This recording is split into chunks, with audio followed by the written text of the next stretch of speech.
Patterns are a roadmap to sewing success. Misreading them can waste fabric and time. Understanding patterns saves not only time, but money and frustration. Once you know how to read them, any sewing project becomes way easier.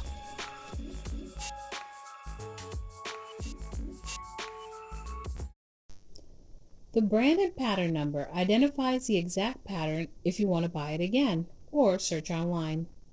Those are usually found on the top of the envelope. At times, you will find the pattern number on the right side of the envelope.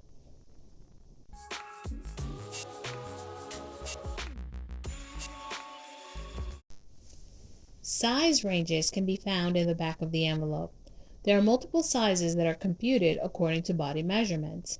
Knowing your body measurements will ensure that you cut out the correct pattern size.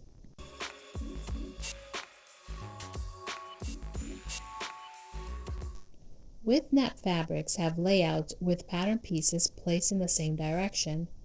Without nap layouts, do not plan for extra yardage required by directional fabrics. If using these fabrics, you will have to plan layouts and add to the yardage specified for the design.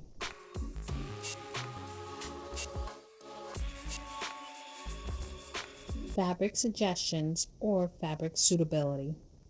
This important information lists suggestions of the type of fabric that is suitable for the design and give you a wide variety of choices. Note that in the same section, it will give you a list of fabric not suitable for your project.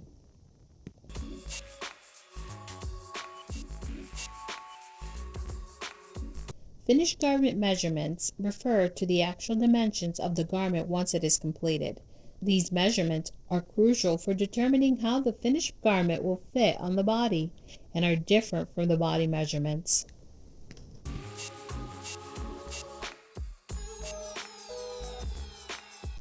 Notions. These are extra items needed to complete the project.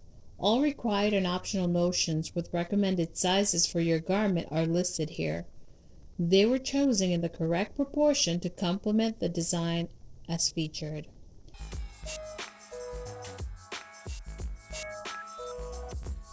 Let's look at the inside of the pattern envelope. Inside, you will find instructions, the pattern pieces.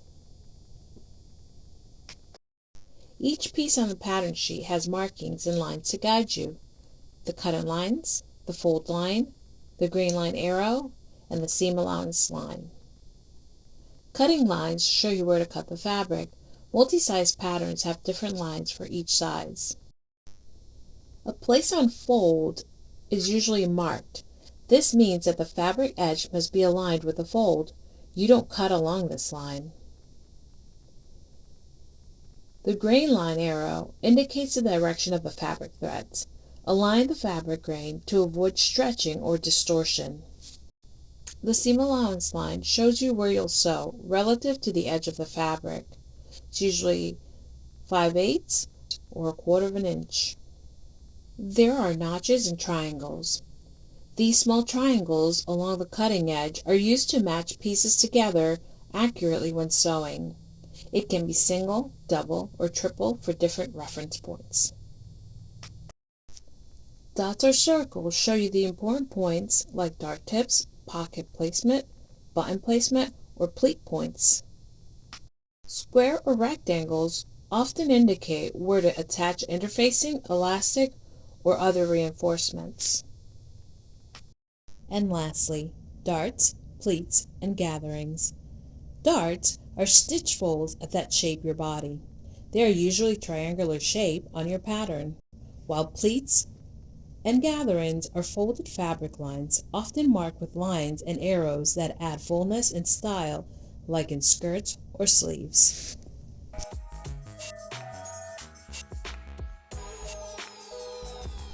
Before we wrap up, I really want to emphasize this. Always read the instruction sheet that comes with your pattern. Even if you've used patterns before, each brand has its own symbols, seam allowances, and construction order. Taking a few minutes to read through those directions before you start cutting can save you a lot of frustration and wasted fabric. Think of it as your personal sewing coach. guiding you step by step so everything comes together the way it should. And remember, what I've shown you today are just a few of the basics that help you get started. As you explore more patterns, you'll come across new markings and technique. But don't worry, each project you make will help you build your confidence